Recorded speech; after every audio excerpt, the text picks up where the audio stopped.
Bueno, dijimos un paquete de medidas de Luis Caputo, justo cuando terminábamos el programa de ayer, estaba comenzando a hablar, lo grabó varias veces, no sabemos, no sabemos qué es lo que iba a decir en las otras grabaciones, solamente hay algunos pocos que pudieron escucharlo.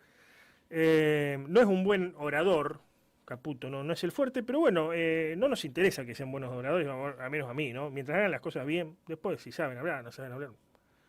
Hay algunos más lacónicos, otros menos lacónicos, pero lo que importa es que hagan. Anunció medidas de ajuste fuertes, que después nos vamos a estar refiriendo a ellas, pero principalmente digamos que el dólar a 800 subió impuestos para importaciones y liberó los precios, básicamente, ¿no? Liberó los precios, así que todo por las nubes, todo remarcado, la nafta incluida. Vamos a hablar para que nos comente qué consecuencias pueden traer estas medidas liberales a ultranza, si uno quiere definirla de esta forma, en el corto plazo, pero también para lo que sigue, porque en algún momento esperemos podamos recuperarnos. Vamos a hablar de esto con Germán Tesmer, que es titular del Observatorio Económico Social de la Universidad Nacional de Rosario. ¿Cómo estás, Germán? Buenas tardes. Hola Antonio, buenas tardes, ¿cómo estás? Bien, gracias por atendernos. Y bueno, requerimos de tus servicios, digamos, para analizar qué está pasando. A ver, ustedes desde la ciencia siempre estudian varias corrientes económicas. Esto era previsible, había que aplicarlo, había otra forma de salir. Yo entiendo, a ver, desde mi ignorancia, que hay dos formas, gradualismo y shock. Entiendo que la gente votó shock. Ahora, ¿esta era la forma dentro del shock de aplicar estos cambios o no?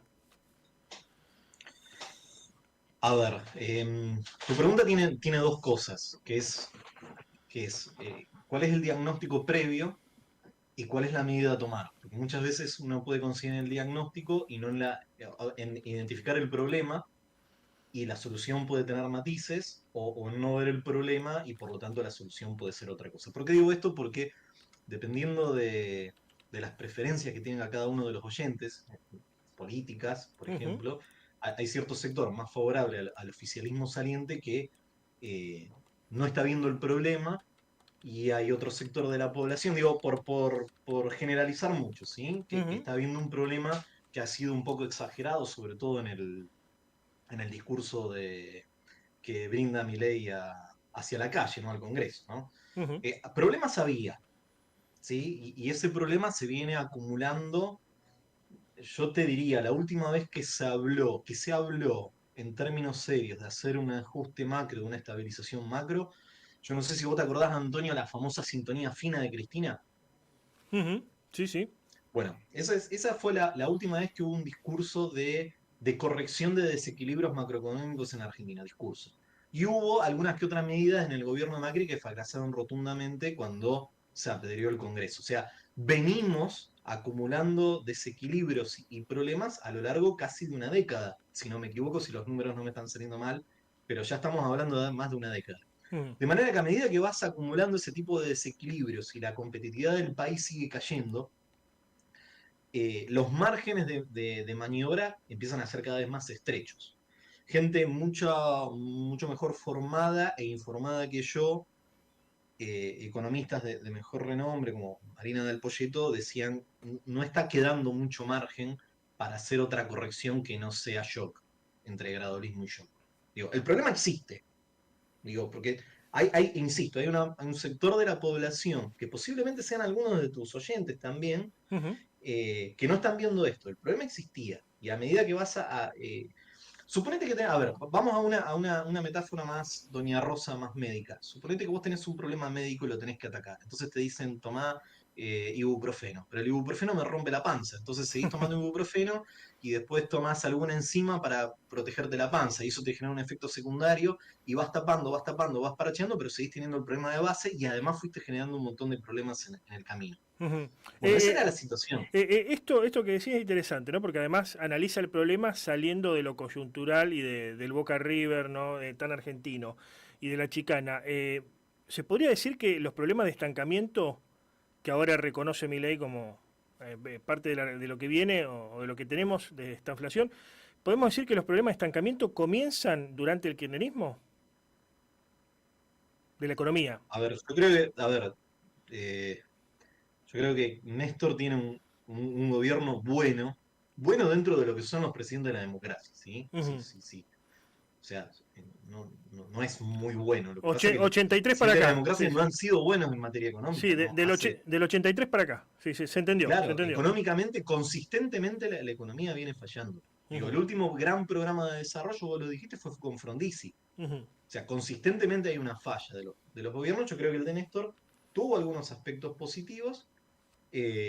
Creo que ya a partir de la segunda mitad del primer gobierno de Cristina, eh, la cosa empieza a caer y a partir de ahí no hay consenso político, pero tampoco habría que cargar tanto las tintas a cada uno de los presidentes. Y esto no es hacer coreacentrismo, quiero decir, hay todo un sistema político, hay toda una serie de alianzas que no puede resolver de forma correcta cómo internalizar los costos de la corrección, de forma tal de que esos costos no se vuelvan una pelota de nieve y no generen Ujú. después costos cada vez más altos por no haber corregido anteriormente. Esto que decía yo, en vez de tomarla encima para paliar los efectos gástricos del ibuprofeno, que tenías otro problema, bueno, empezá a atacar al problema de fondo.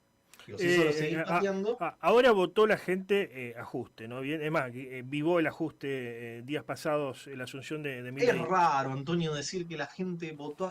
A ¿Qué mí no me votó? queda claro qué votó la gente.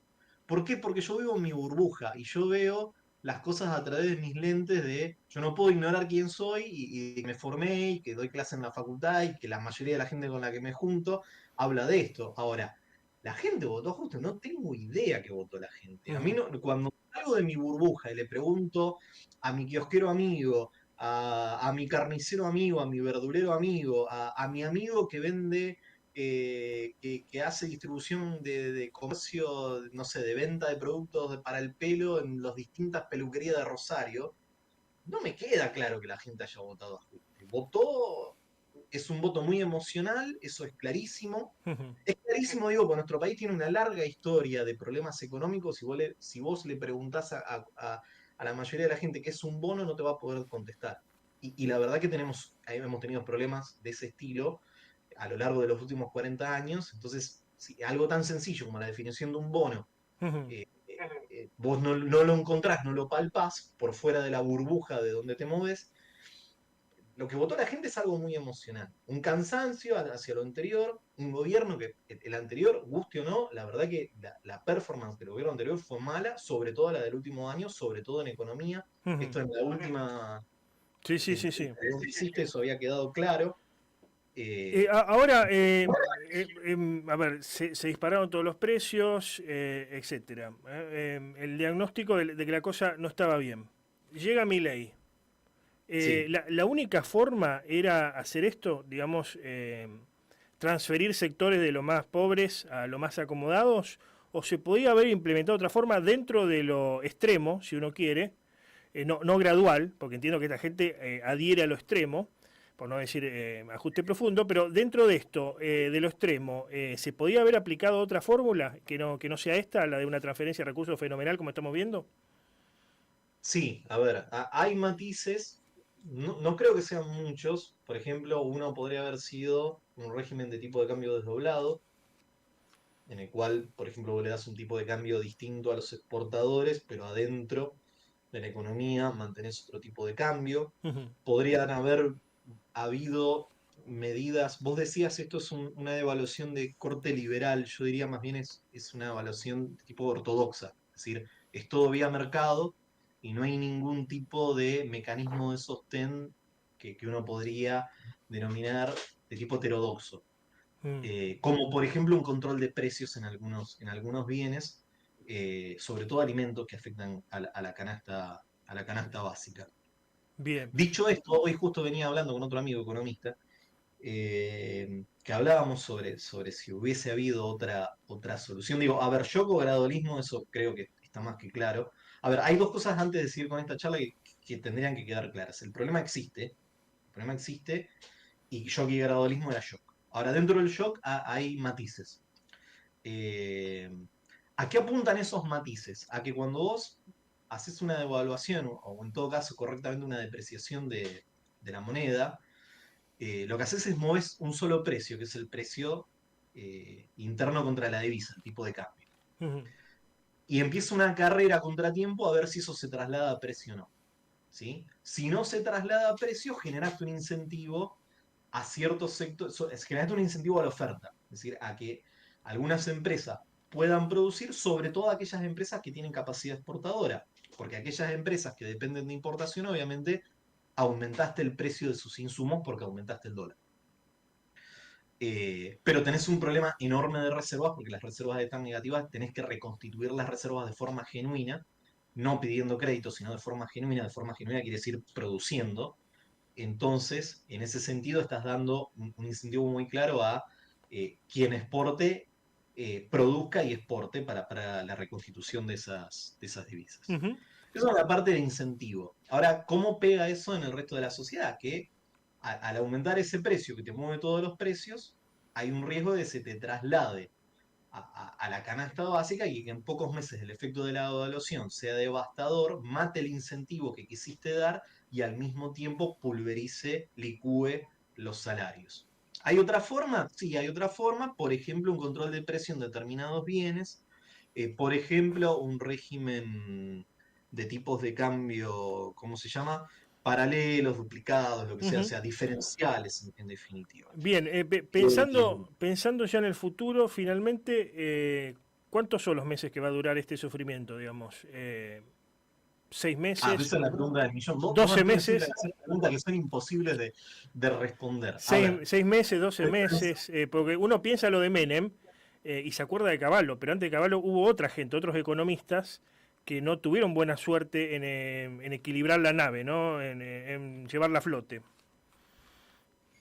sí, sí, sí, definitivamente. Ujú. Menem tuvo los dos primeros años, era un desastre, ¿no?